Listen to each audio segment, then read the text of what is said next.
Good evening sir.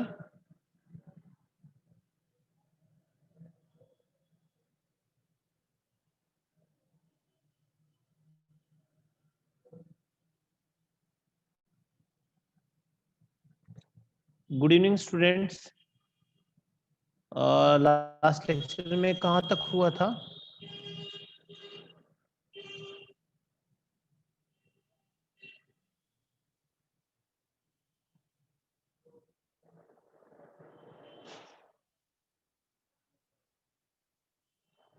Yes Mahalakshmi, कहाँ तक हुआ था लास्ट लेक्चर में?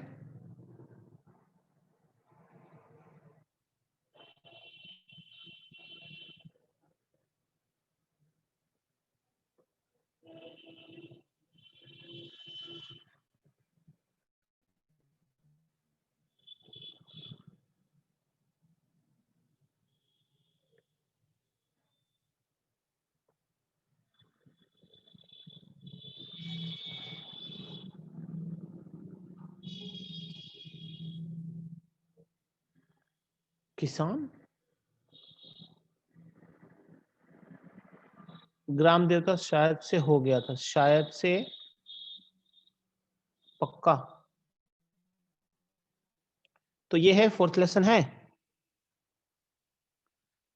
साहित्य की निष्कपट विधा है diary.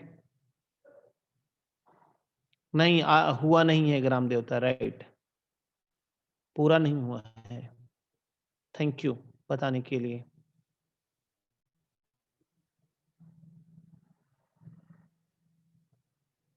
Okay okay okay, thank you Susan and thank you Daniel.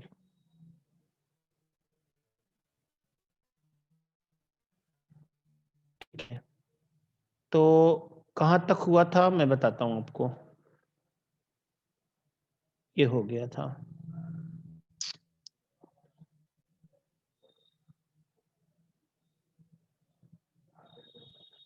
ये हो गया था लास्ट, यहीं तक हुआ था, राइट।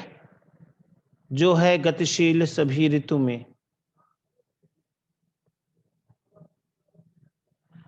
यहीं तक हुआ था ना। ये जो आपके स्क्रीन पे दिख रहा है यहां तक हुआ था मेरे ख्याल से। देन इसके और पहले तक या इसके बाद तक? मुझे याद आ रहा है कि मैंने यहीं तक पढ़ाया था, यहां से नहीं, ये भी हो गया था।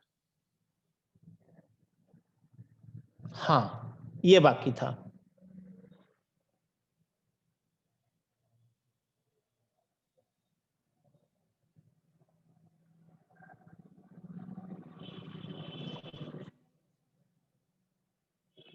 बस यहीं से स्टार्ट करेंगे। कवि डॉक्टर राजकुमार वर्मा कहते हैं कि तुम जन गण मन अधिनायक हो। थोड़ा एक स्लाइड पहले से रहेगा, इट्स ओके। हाँ अंकिता, तुम जन गण मतलब लोगों के, मन मतलब मन, लोगों के मन के अधिनायक मतलब शासक हो, राज करने वाले हो। किस पर राज करने वाले हो? लोग तो राज्य पर राज करते हैं, देश पर राज करते हैं, जमीन पर राज करते हैं, लेकिन हे किसान, तुम वो राजा हो जो इस धरती पर रहने वाले लोगों के मन पर राज करते हो। तुम हंसो, तुम खुश रहो, तुम प्रसन्न रहो कि फूले फले देश। अगर किसान सुखी है तो पूरा देश सुखी है, किसान प्रसन्न है तो पूरा देश प्रसन्न है। आओ आओ सिंहासन पर बैठो, आओ तुम सिंहासन पर बैठो, तुम राज सिंहासन पर बैठो, मैं तुम्हें सम्मानित करता हूं, यह राज्य तुम्हारा है अशेष। शेष मतलब बाकी, अशेष का मतलब होता है जहां पर कुछ भी बाकी न हो। ठीक है, दिया प्लीज कैमरा बंद करो, पूर्वा प्लीज कैमरा ऑफ करो।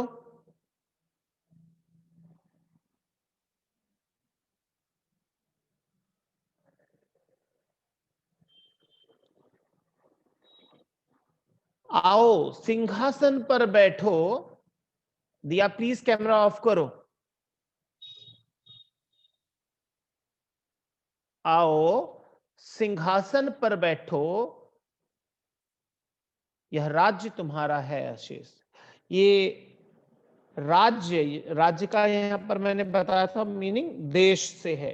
तो ये देश तुम्हारे बिना बाकी नहीं है, मतलब तुम्हारे बिना इस देश का, इस राज्य का, किसी भी क्षेत्र का कोई वजूद नहीं है। क्योंकि किसान नहीं है तो अन्न नहीं है, अन्न नहीं है तो जीवन नहीं है, जीवन नहीं है तो इंसान का कोई महत्व नहीं है। इसलिए कवि ने कहा कि आओ तुम सिंहासन पर बैठो, मैं तुम्हें वो सम्मान दे रहा हूं क्योंकि ये राज्य, ये देश तुम्हारे बिना बाकी नहीं है।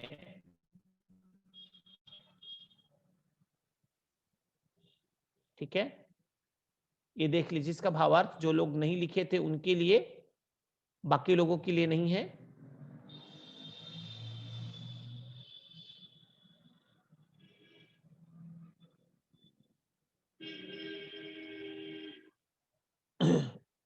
ये लिख लिया है, आगे बढ़े।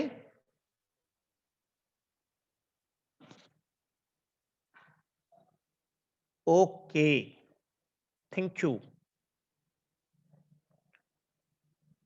उर्वरा भूमि के नए खेत के नए धान्य से सजे वेश, तुम भू पर रहकर भूमि भार धारण करते हो मनुज शेष।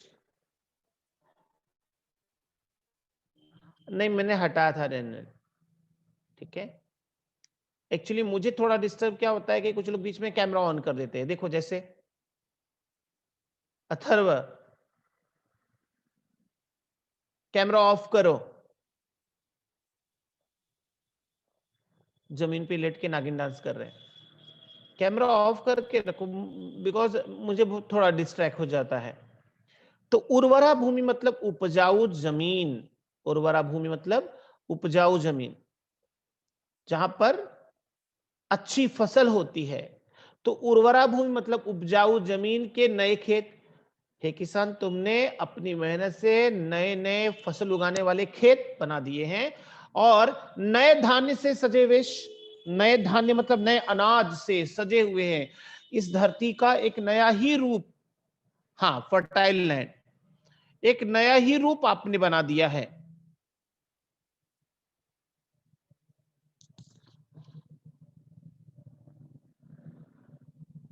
नए धान्य से सजे वेश, एक नया रूप धारण किया है। तुम मतलब किसान। हे किसान, तुम भू पर रहकर, इस धरती पर रहकर भूमि भार, भूमि भार मतलब इस धरती का बोझ उठाते हो, इस धरती की जिम्मेदारी को निभाते हो, तुम धारण करते हो मनुष्य शेष। मतलब कवि कहते हैं कि इस धरती पर नए नए उपजाऊ खेत बनाने, उनमें जो है फसल उगाने, उस धरती को एक नया रूप देने, और हे किसान, इसी धरती पर रहकर इस धरती के मनुष्य शेष मतलब बाकी मनुष्यों, जो किसान नहीं है, किसान के अलावा जो बाकी लोग हैं,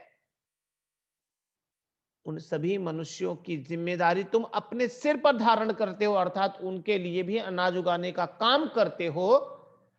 ये काम सबके बस की बात नहीं है कि जो अपने साथ साथ लोगों के बारे में भी सोचे, लोगों की भलाई के बारे में सोचे, लोगों का पेट भरने के बारे में सोचे, लोगों के जीवन के बारे में सोचे। ये काम तो सिर्फ किसान ही कर सकता है, एक व्यापारी नहीं कर सकता, एक सौदागर नहीं कर सकता है, क्योंकि वो तो हर एक चीज में अपना फायदा ढूंढता है। लेकिन किसान ही है जो अपना खून पसीना एक करके, दिन रात मेहनत करके, ठंडी गर्मी बरसात तीनों मौसमों में दिन रात मेहनत करता है और तब कहीं जाकर फसल उगा पाता है, और खुद साल भर का अनाज रखकर बाकी सब लोगों के लिए वह बेच देता है या दे देता है।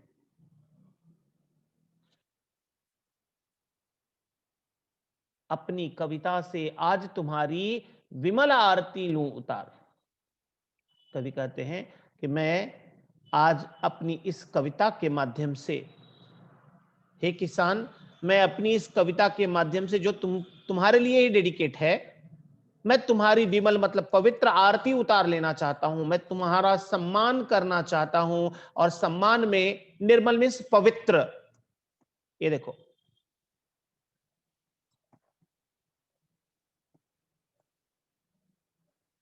निर्मल पवित्र आरती उतारना चाहता हूं। इसलिए कवि कहते हैं, हे ग्राम देवता, हे गांव के देवता, हे किसान, मैं तुम्हें बार बार नमस्कार करता हूं, मैं बार बार तुम्हारा सम्मान करता हूं, मैं बार बार तुम्हारी प्रार्थना करता हूं, क्योंकि इस धरती पर रहकर तुम जो काम करते हो वह काम और कोई नहीं कर सकता है। दोनों का एक साथ में दिया हुआ यहां पे अंकिता, ठीक है, वो पार्ट का ये पार्ट का दोनों का एक साथ में दिया हुआ भावार्थ।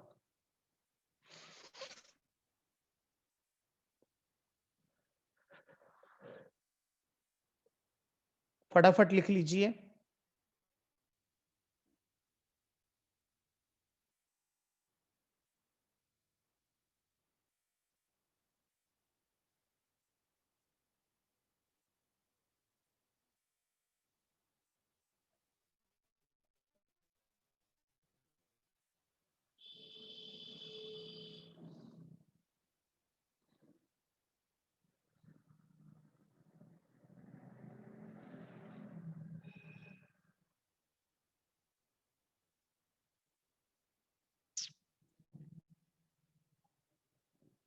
बिल्कुल फटाफट लिखिए।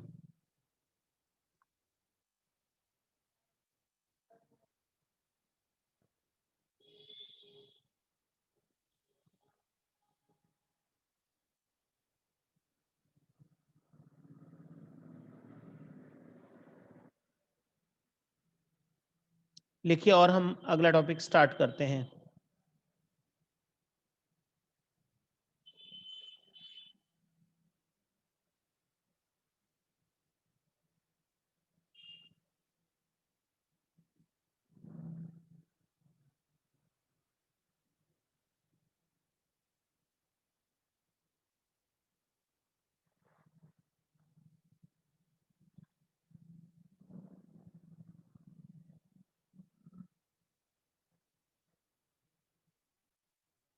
डन।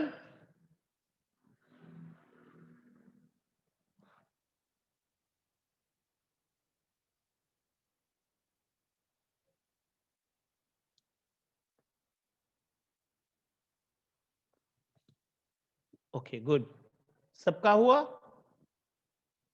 Very good. इसका क्वेश्चन आंसर आपको करना है, ठीक है, तो प्लीज इसका टेक्स्ट बुक के पीछे जो क्वेश्चन आंसर दिया हुआ है ये कर लीजिएगा।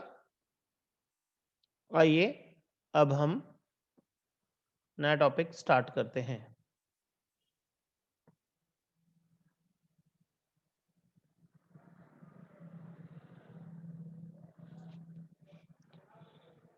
कौन सा है? साहित्य की निष्कपट विधा है डायरी।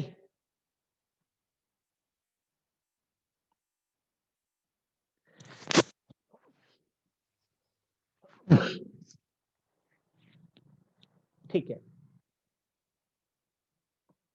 आप डायरी लेखन के बारे में जानते हैं?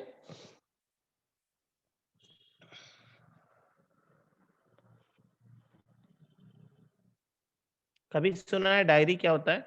ओके, क्या होता है अंकिता?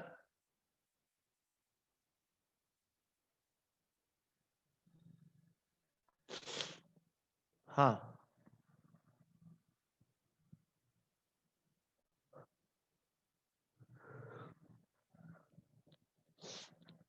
अरे बाबा डेनियल, लास्ट पैराग्राफ में यही कहा कि हे किसान, मैं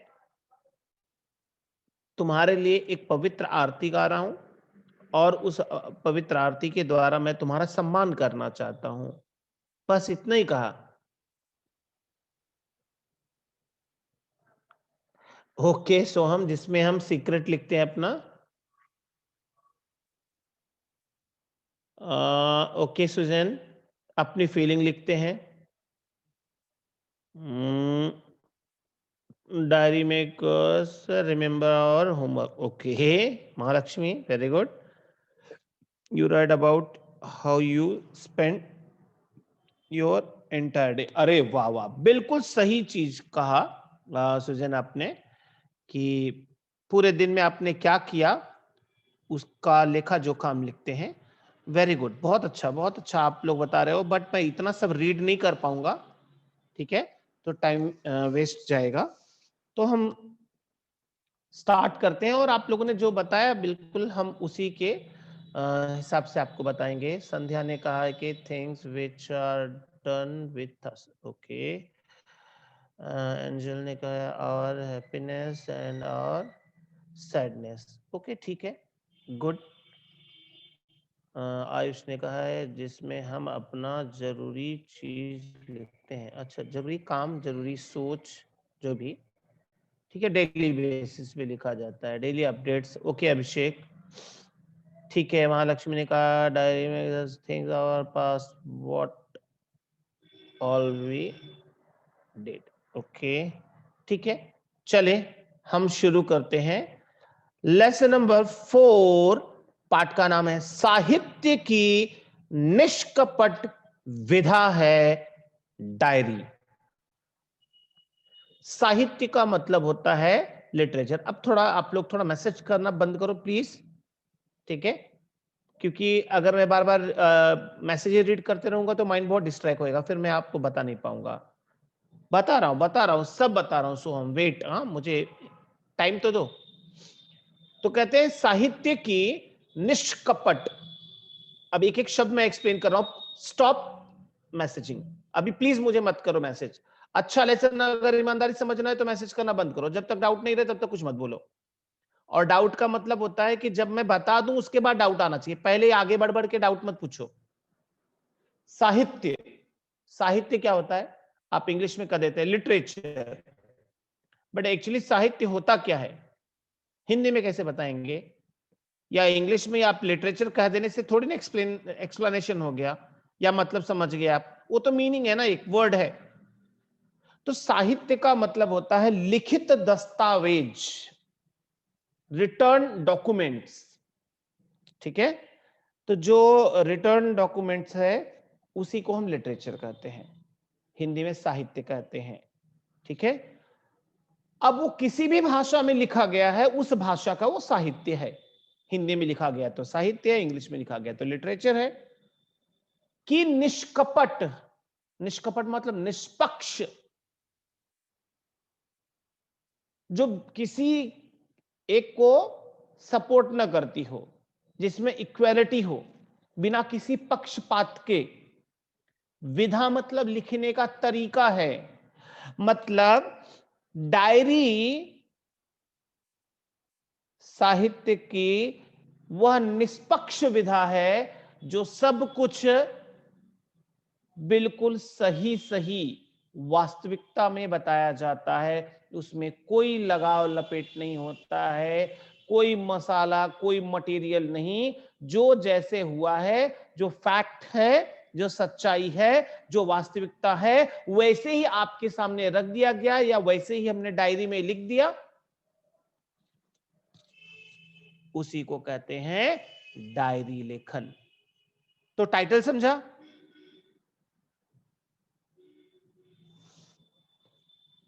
टाइटल समझा या डाउट लग रहा है अभी भी?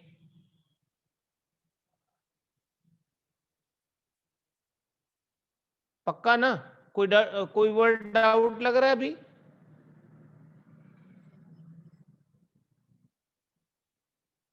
सोहम मैंने 4 मीनिंग बताया. निष्पक्ष, बिना किसी पक्षपात के, विदाउट एनी फेवर. अबे हाथ क्या उठाने लगते हो? मैसेज करने को बोल रहा हूं सोहम, तो हाथ क्या उठा रहे हो? फिर कुछ पूछना है तो मैसेज करो ना. आयुष क्या नहीं समझा?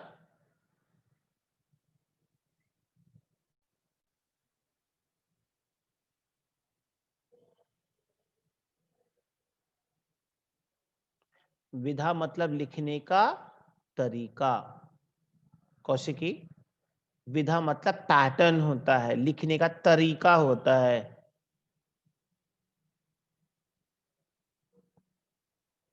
ठीक है। तो डायरी लिखने का निष्पक्ष तरीका ही साहित्य का निष्पक्ष तरीका, लिखने का निष्पक्ष तरीका ही डायरी कहलाता है।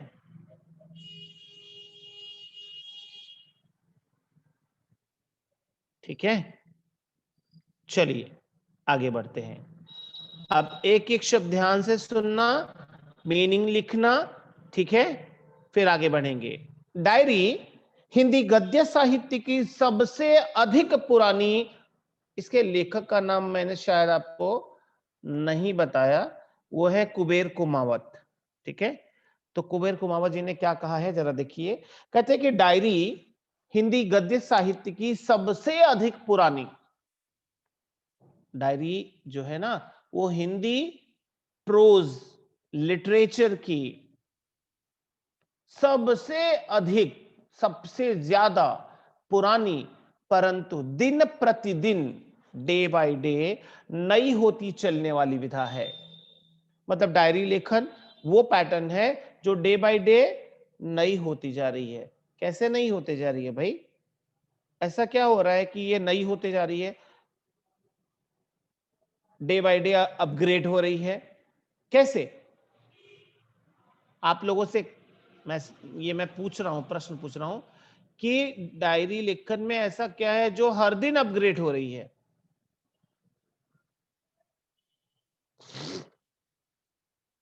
मैं वेट कर रहा हूं, फटाफट मैसेज करो, अभी आंसर दो। लिखने का तरीका अपग्रेड हो रहा है। कैसे? वर्ड्स अपग्रेड हो रहे हैं, hand writing okay, how your day goes okay Daniel, बहुत अच्छा।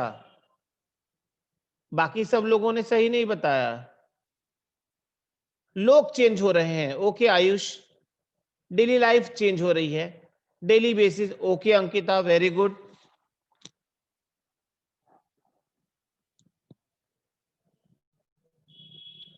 ओके सोहम, और फीलिंग्स चेंजेस डेली, ठीक है।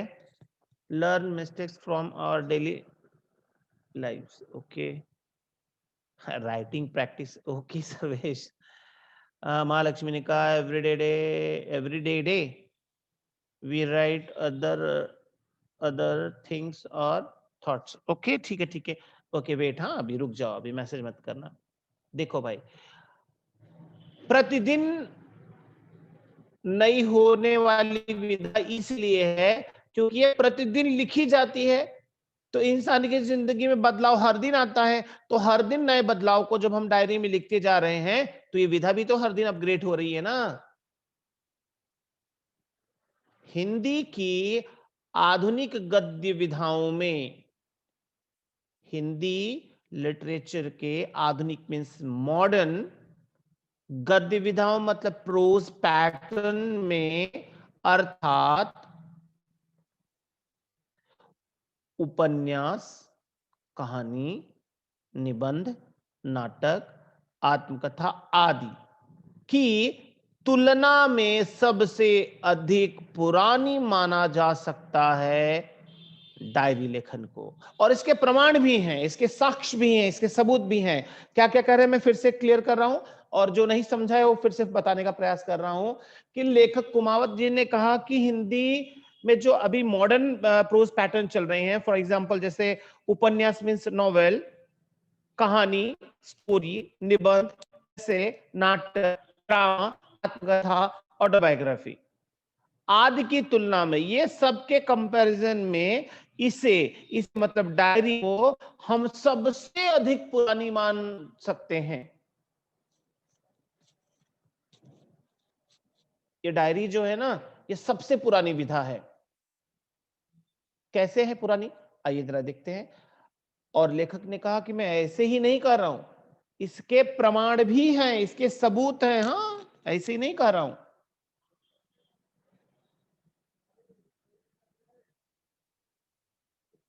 यह विधा नई इस अर्थ में है कि इसका संबंध मनुष्य के दैनंदिन, दैनंदिन मतलब रोजमर्रा, हर दिन के जीवन क्रम के साथ, जीवन क्रम मतलब डेली लाइफ, के साथ घनिष्ठता, नजदीकी से जुड़ा हुआ है।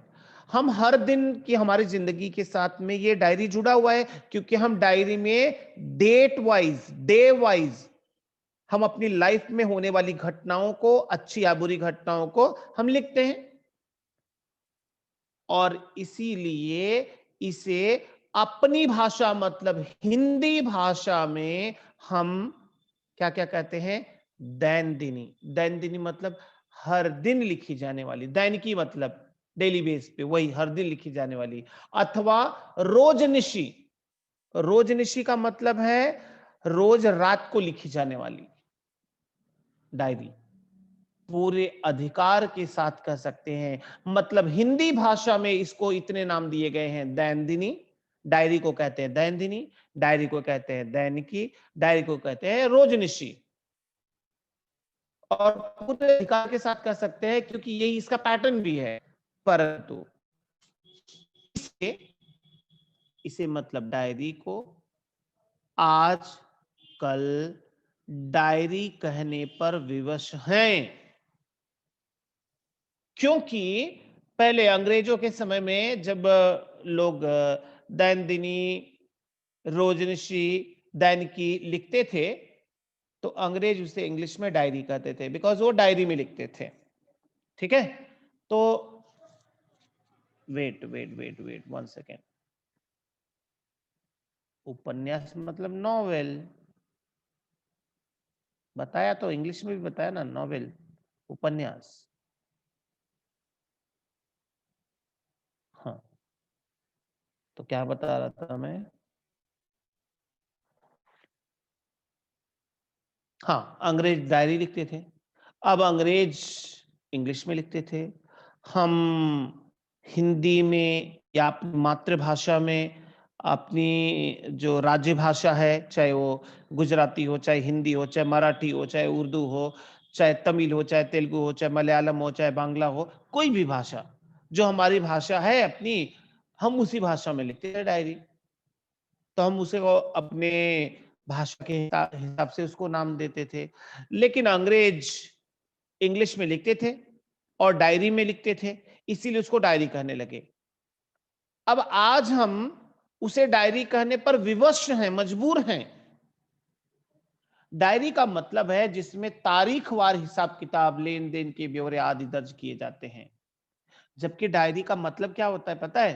कहते हैं कि डायरी का मतलब होता है जिसमें हम तारीखवार मतलब डेट वाइज हिसाब किताब लिखते हैं, कि वो बनिया को इतना दिया, धोबी को इतना दिया, नौकर को इतना दिया, वो उधार का इतना पैसा आया। ये जो रोज का हिसाब किताब है जिसमें लिखते हैं, उसे डायरी कहते हैं।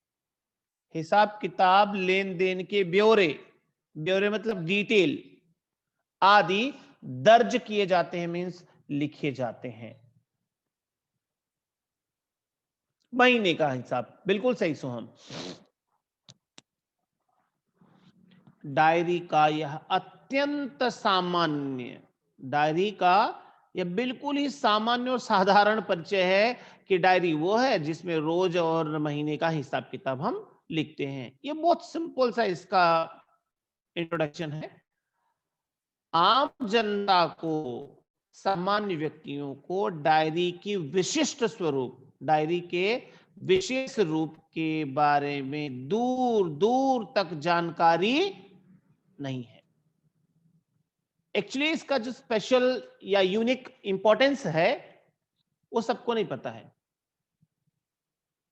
अब वही चीज को लेखक यहां पे बता रहे हैं। क्या कहते हैं कि हिंदी गद्य साहित्य के विकास, हिंदी प्रोज लिटरेचर के प्रोग्रेस, डेवलपमेंट, उन्नति, तरक्की एवं उत्कर्ष, उत्कर्ष मतलब ऊंचाई पे पहुंचने में, मतलब हिंदी भाषा को एक ऊंचाई या एक मुकाम पर ले जाने में दैनंदिनी मतलब डायरी का योगदान मतलब कंट्रीब्यूशन अतुल्य है। अतुल्य मतलब जिसकी तुलना नहीं की जा सकती, अतुल्य, अनकंपेरेबल है। यह विडंबना ही है लेखक कहते हैं ये दुख की बात है कि उसकी अब तक हिंदी में उपेक्षा ही होती आई है। किसकी? डायरी को आज भी हिंदी लिटरेचर में इग्नोर किया जा रहा है। परिचय मतलब कहाँ है परिचय? परिचय कहाँ आया शब्द? परिचय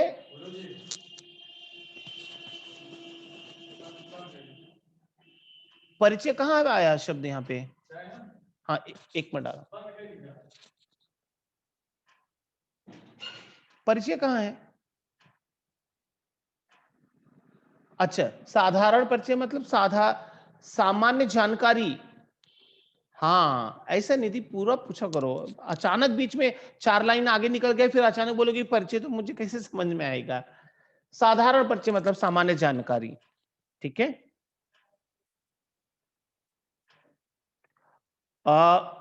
ध्रुव सर,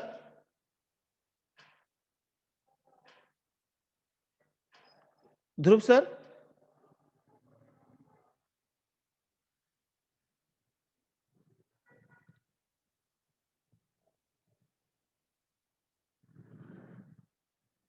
हेलो सर।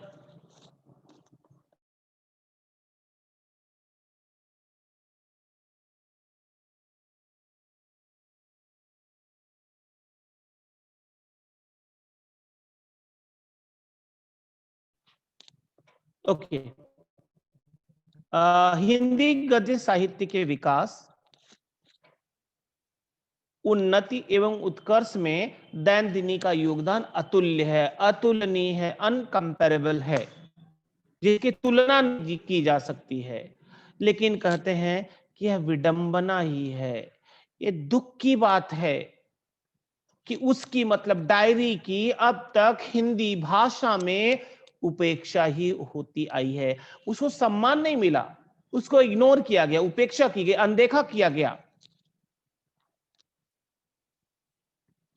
कोई इसे पिछड़ी विधा, अगर कोई भाई डायरी हिंदी में लिखी जाते, अरे ये तो ओल्ड पैटर्न है लिखने का।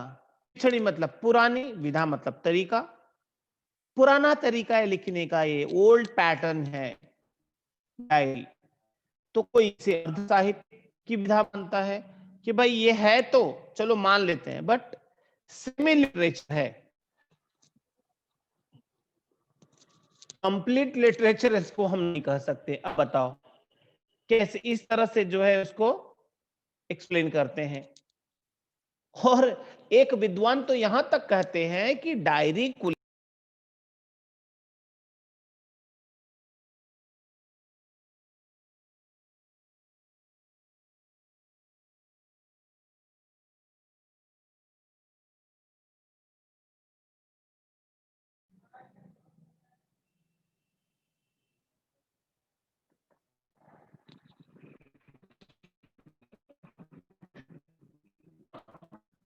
तो कुछ लोग कहते हैं कि ये जो डायरी है ये बड़ी पुरानी विधा है, ओल्ड पैटर्न है।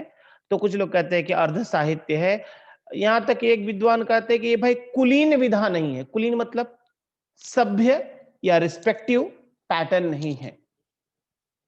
तो लेखक ने उस चीज को एक्सप्लेन किया और बताया कि साहित्य और उसकी विधाओं के संदर्भ में कुलीन अकुलीन का भेद करना साहित्यिक गरिमा के अनुकूल नहीं है।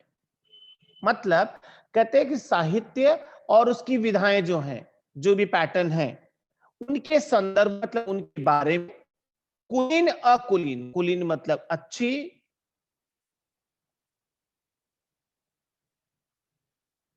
अकुलीन मतलब बुरी का भेद करना। मतलब लिटरेचर जो भाषा लिख दी गई उसमें ये मत करो कि ये अच्छी है या बुरी है, क्योंकि ऐसा करना साहित्यिक गरिमा मतलब लिटरेचर के प्राउड के अगेंस्ट है। साहित्य की गरिमा मतलब सम्मान के खिलाफ है।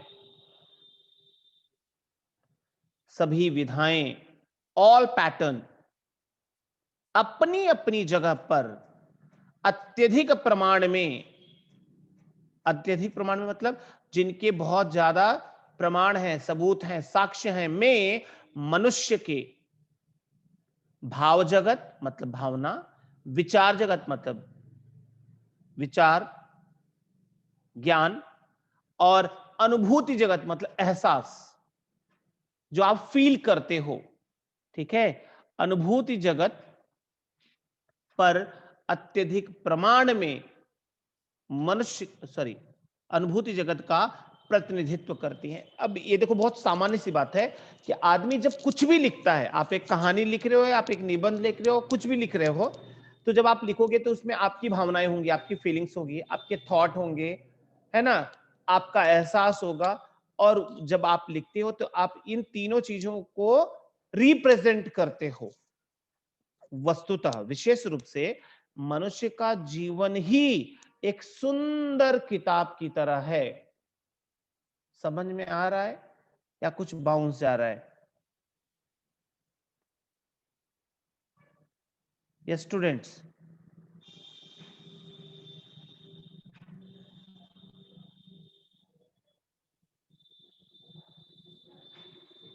समझ में आ रहा है? व्हाट? निधि कहां से? रिपीट करो, बोलो ना।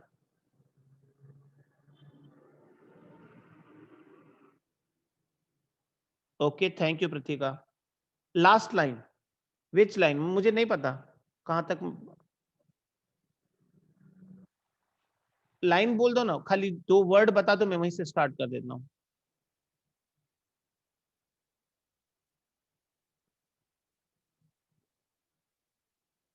खाली लाइन बताओ बस, कहां से रिपीट करूं? स्टार्टिंग के 2 लाइन बता दो बस।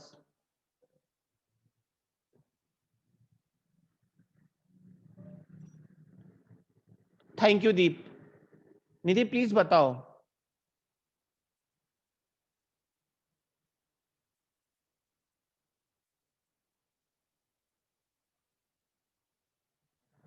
बहुत सीधी सी बात पूरे इसमें कहा। पहले उन्होंने डायरी के बारे में बताया, फिर डायरी के बारे में बताया कि भाई डायरी को दैनंदिनी, रोजनिशी, दैनिकी ये नाम हिंदी में दिए गए हैं, लेकिन आज हम मजबूर हैं उसको डायरी कहने के लिए। क्यों? क्योंकि डायरी का एक्चुअली मीनिंग होता है जो रोज के हिसाब किताब लिखने की डायरी होती है, उसको डायरी कहा जाता है। लेकिन आज हम उसको डायरी कह रहे हैं क्योंकि लोग उसके विशेष महत्व के बारे में नहीं जानते हैं, ठीक है। और फिर उन्होंने बताया कि डायरी है क्या, बोले कि जो नए नए पैटर्न आए हैं ना, उनसे सबसे पुरानी विधा है डायरी। लेकिन अब जो साहित्यकार हैं, जो लेखक है, उनसे पूछो डायरी तो बोलते हैं तो ओल्ड पैटर्न है लिखने का। कुछ लोग बोलते हैं हाँ ठीक है, हम इसको 50-50 मान लेते हैं, साहित्य है। और कुछ लोग कहते हैं साहित्य तो है लेकिन अच्छा साहित्य नहीं है। तो लेखक ने कहा भैया जो लिख दिया गया वो साहित्य है, और साहित्य जो है वो अच्छा बुरा नहीं होता है, साहित्य साहित्य होता है, ठीक है। मैं शॉर्टकट में पूरा बता दिया आपको। फिर आगे कहते हैं कि साहित्य को लिखा कैसे जाता है, बोले कि आपकी भावनाएं, आपके विचार, आपकी अनुभूति, आपका एहसास, जब आप लिखते हो डायरी में ना, तो ये तीनों चीजों को आप रिप्रेजेंट करते हो। और ज्यादा क्लियर करके बताया कि इंसान की जिंदगी ना एक कोरी किताब है। कोरी किताब मतलब ब्लैंक बुक है। और यदि इस जीवन का अंकन, आपके जिंदगी में क्या क्या हो रहा है, वो स्क्रिप्ट को आप बुक में लिखते जा रहे हो, तो समझ लो कि आप अपने जिंदगी में रंग भरते जा रहे हो। और इस जीवन का अंकन, अंकन मतलब छापना या लिखना, मनुष्य जस का तस आपकी जिंदगी में जो घटना जैसी हुई, आपने उस घटना को वैसे ही लिख दिया, किताब रूप में करता जाए, तो इसे किसी भी मानवीय दृष्टि से, इसे किसी भी इंसान के नजरिए से श्लाघनीय, श्लाघनीय मतलब प्रशंसनीय, एप्रिशिएटेड माना जा सकता है। मतलब प्रशंसा के योग्य माना जा सकता है कि यार ये आदमी कितना ईमानदार है, कितना ऑनेस्ट है अपने लाइफ को लेकर, कि इसकी जिंदगी में जो घटना जैसे हुई, चाहे अच्छी या बुरी या शर्म वाली या बेशर्मों वाली, वो सब कुछ इसने बड़ी ईमानदारी से लिखा है। इसी से पता चलता है डायरी में मनुष्य अपने अंतर जीवन, नेक्स्ट पैराग्राफ में क्या कहा कि डायरी जो है वह मनुष्य के अपने अंतर जीवन मतलब इंटरनल लाइफ, आंतरिक जीवन, एवं बाह्य जीवन मतलब एक्सटर्नल लाइफ की लगभग सब स्थितियों को, ऑल सिचुएशंस को यथास्थिति, जैसे कि तैसे, एज इट इज अंकित करता है, छापता है, लिखता है। आपके इंटरनल और एक्सटर्नल दोनों लाइफ में जो कुछ भी घटना घटी है उसको जस का तस हू बहू वैसे का वैसे ही आपने डायरी में लिख दिया, तो डायरी लेखन है। जीवन के अंतर्द्वंद्व, आपके जिंदगी में कोई अंतर्द्वंद चल रहा है। अब अंतर्द्वंद का मतलब समझ लो, पहले श्लाघनीय मतलब प्रशंसनीय मैंने बताया था, अंतर्द्वंद का मतलब लिख लीजिए। अंतर्द्वंद का मतलब होता है मन में होने वाली दुविधा। द्वंद्व समास आपने मराठी में पढ़ा होगा, द्वंद्व समास, हिंदी में दुविधा, कि मैं क्या करूं और क्या ना करूं। वीर, बार बार ना कैमरा ऑन करके अपना फोटो मत देखो, मिरर में देख लो। जीवन के अंतर्द्वंद्व, आपके अंदर, आपके मन के अंदर जो दुविधा चल रही है उसे अंतर्द्वंद कहते हैं। और वर्जनाओं, वर्जना मतलब तकलीफ, पीड़ा, दर्द, यातना, दूसरों के द्वारा दी जाने वाली तकलीफ, दीर्घ अवसाद, लंबे समय से आपके मन में कोई दुख बना हुआ है, कोई दर्द बना हुआ है, ठीक है, तो आपके मन में कोई दुख बना हुआ है, कोई दर्द बना हुआ है, तो कहते अवसाद मतलब दुख के, अरे पापा क्यों भाग रहा है, दुख के क्षणों में, पलों में, दुख के क्षणों, पलों एवं अनेक विरोधाभासों, मेनी कंट्रोवर्सीज, बहुत कई प्रकार के जो विरोध हैं के बीच संघर्ष में, स्ट्रगल में, प्रयास में अपने आप को स्वस्थ, हेल्दी, मुक्त, फ्री एवं प्रसन्न, खुश रखने की प्रक्रिया है डायरी। कितना अच्छा डेफिनेशन बताया कि भाई अगर तुम्हारे लाइफ में बहुत सारी डिफिकल्टी चल रही है, आप बहुत तकलीफ में हो, दूसरों के द्वारा सताए जा रहे हो, बहुत परेशान हो, ठीक है, या लंबे समय से आपके मन में कोई दुख बना हुआ है, तो एक काम करो, इज्जत में एक डायरी लो, पेन लो और अपनी भावनाओं को, अपने फीलिंग्स को, अपने विचारों को, अपने दुख, दर्द, तकलीफ, समस्या, जरूरत, सब कुछ आप लिखते चले जाओ। अगर आप ऐसा करोगे तो आप अपने आप को जिंदगी में स्वस्थ रख पाओगे, बीमारी नहीं होगी, आप अपने आप को मुक्त रख पाओगे, किससे, समस्याओं से, और अपने आप को खुश रख पाओगे। और ये खुश रहने का जो राज है वो है डायरी, क्योंकि आपने अपने मेंटली जितने भी प्रेशर, जितनी भी आपके जो फ्रस्ट्रेशन थी, वो सब कुछ आपने लिख कर निकाल दिया, आपका माइंड फ्रेश हो गया, और वो डायरी आपको हमेशा रिमाइंड करते रहेगी कि आपने देखो कब, किस समय, किस परिस्थिति में क्या चीजें लिखी थी, वो आपको हमेशा याद दिलाती रहेगी। अर्थात डायरी आपको आपके जीवन की वास्तविकता कभी भूलने नहीं देती है। इसलिए अपने स्वरूप में, अपने आप में डायरी प्रकाशन योजना का भाग नहीं होती, क्योंकि जब आप अपना फ्रस्ट्रेशन निकाल रहे हो, अपनी तकलीफों को, अपने दर्द को, अपने सीक्रेट नॉलेज को, या फिर आपका जो एक्सपीरियंस है वो लिख रहे हो, तब क्या होगा, तब वो आप पब्लिश नहीं करना चाहोगे, क्योंकि उससे क्या होगा कि आपको इस बात का डर लगा रहेगा कहीं लोग अपने मेरे विचारों की, मेरे भावनाओं की कद्र न करें, उसका मजाक उड़ाएं तो, मेरे व्यक्तिगत राज को जानकर लोग मेरे बारे में बुरा सोचे तो हम लिखते क्यों है डायरी? हम मेंटली अपने आप को फ्रेश रखने के लिए, तरोताजा रखने के लिए ही हम डायरी लिखते हैं। हम अपनी परेशानियों को निकालने के लिए लिखते हैं डायरी। इसीलिए डायरी क्या होती है? व्यक्तिगत होती है, पर्सनल होती है।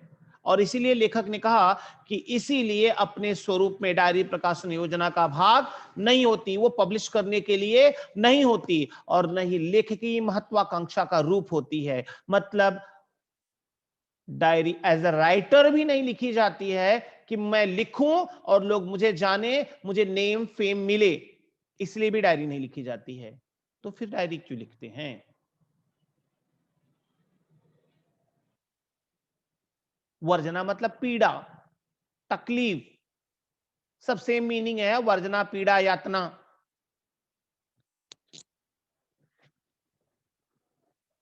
ठीक है सुजन?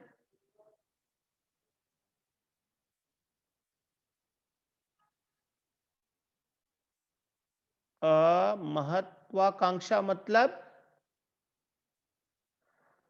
महत्वाकांक्षा का अर्थ होता है जिसको बहुत बड़ा बनने की चाहत हो। महत्व मतलब इंपॉर्टेंस होता है, आकांक्षा मतलब इच्छा। जो अपनी इच्छाओं को बहुत ज्यादा इंपॉर्टेंस देता है उसी को महत्वाकांक्षा कहते हैं। जैसे मुझे राजा बनना है तो किसी भी हद पे राजा बनना है और मैं उसके लिए कुछ भी करने को तैयार हूं, दैट इज अ महत्वाकांक्षा, एम्बिशियस होना। ओके, आगे ये मैं लास्ट पैराग्राफ अभी पढ़ाने जा रहा हूं। साहित्य की अन्य विधाओं के पीछे जो अदर पैटर्न है लिखने के, उनके बारे में लेखक कहते हैं कि साहित्य की अन्य विधाओं के पीछे उनका प्रकाशन, जो अदर पैटर्न लिखे जाते हैं जैसे कहानी है, निबंध है, उपन्यास है, नाटक है, एकांकी है, ये सब लिखने के पीछे ना लेखक क्या चाहता है? ये पब्लिश हो, लोग इसे लाइक करें, लोग मेरी बुक को खरीदें, मेरा नाम हो, मुझे ज्यादा पैसा मिले, इसलिए लिखते हैं। बट डायरी इसलिए थोड़ी नहीं लिखी जाती है। विधाओं के पीछे उनका प्रकाशन और तत्पश्चात, तत्पश्चात मतलब उसके बाद प्रतिष्ठा मीन सम्मान, रिस्पेक्ट प्राप्त करने की मंशा मतलब सोच होती है, इच्छा होती है। वे वे मतलब लेखक एक कृत्रिम, कृत्रिम मतलब बनावटी, आर्टिफिशियल आवेश, क्रोध में लिखी जाती है। वे मतलब जो अदर पैटर्न है वो एक बनावटी गुस्से में लिखी जाती हैं। बनावटी गुस्से में क्यों? क्योंकि लोग जिससे लाइक करें उस चीज को, और सावधानी पूर्वक लिखी जाती हैं, लोगों के विचारों को ध्यान में रखकर कि लोग क्या लाइक करेंगे, क्या डिसलाइक करेंगे, तो मुझे वही चीज लिखना है जो लोग लाइक करें। लोगों के मन में, दिमाग में एक नई सोच, एक नई जानकारी, एक नई कहानी, एक नया मॉरल, एक नया सुविचार जाना चाहिए, इसलिए हम बहुत सावधानी से उसको लिखते हैं। साहित्य की लगभग सभी विधाओं के, ऑल पैटर्न्स के सृजन कर्म मतलब राइटिंग में, लिखने में, सृजन मतलब रचना, क्रिएशन, क्रिएशन वर्क में के पीछे उसे मतलब उस पैटर्न को प्रकाशित करने का, पब्लिश करने का उद्देश्य, पर्पज, मूल होता है, विशेष होता है। यहां पर मूल का मतलब विशेष होता है। खास रूप से उस रचना कार्य को, उस पैटर्न को हम पब्लिश करना चाहते हैं, इसलिए हम लिखते हैं। लेकिन डायरी में यह बात नहीं है। डायरी इसलिए नहीं लिखी जाती है कि हमको उसको पब्लिश करना है। हिंदी में आज लगभग 150 के आसपास डायरियां प्रकाशित हैं। कितनी?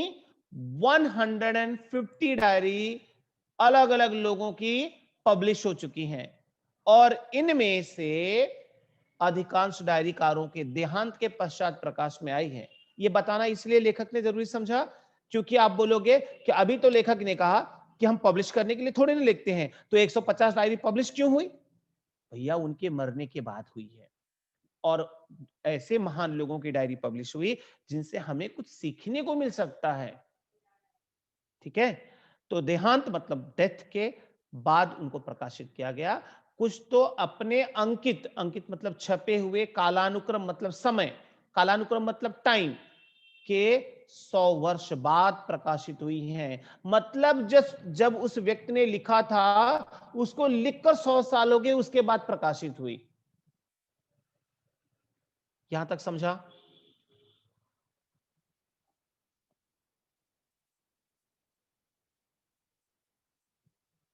बताता हूं, बहुत सारे हैं डेनियल एग्जाम्पल, और उनके कुछ डायलॉग्स भी यहां पे आपको दिए गए हैं आगे, डोंट वरी, सब मिलेगा समझने को। यहां तक समझा? यहां तक किसी को कुछ डाउट है? गुड, तो फिर ठीक है, इसके आगे हम लोग नेक्स्ट लेक्चर में कंटिन्यू करेंगे। टाइम अप हो गया?